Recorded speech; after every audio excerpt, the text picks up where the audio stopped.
Appendix 4 on Samuel Beckett. Habit, suffering, boredom, memory, tea drinking, tea biscuits, and the inscrutable banality of existence are topics Beckett and Proust have in common. They anatomize it differently. What is located in the head, the mouth, or the mind for Proust moves lower down the body in Beckett. For example, in the scene of dipping the Madeleine in tea, which transports Marcel to metaphysical reverie. Marcel's first swallow of tea is followed by a second and a third, for he wants to go on researching this unexpected bliss. Yet he is disappointed to find the sensation diminishes with repetition. He says, I drink a second mouthful in which I find nothing more than in the first. A third that gives me a little less than the second. Compare the tea-drinking protagonist Murphy from page 49 of Samuel Beckett's novel of that name.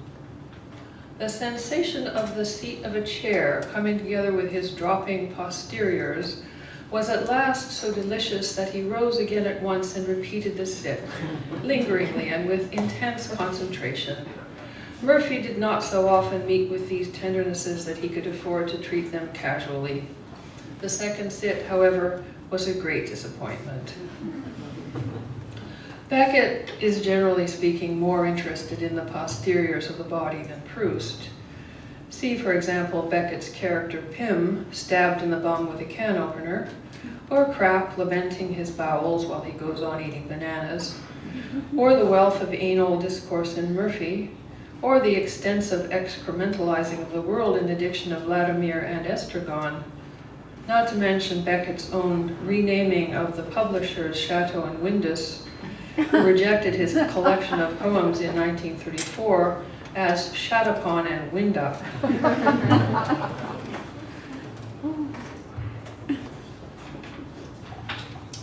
Appendix 15A on adjectives. Adjectives are the handles of being.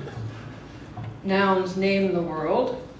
Adjectives let you get hold of the name and keep it from flying all over your mind like a pre-Socratic explanation of the cosmos.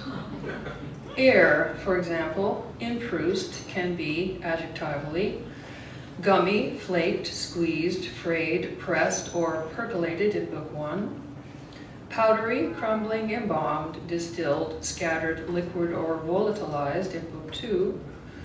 Woven or brittle in Book 3.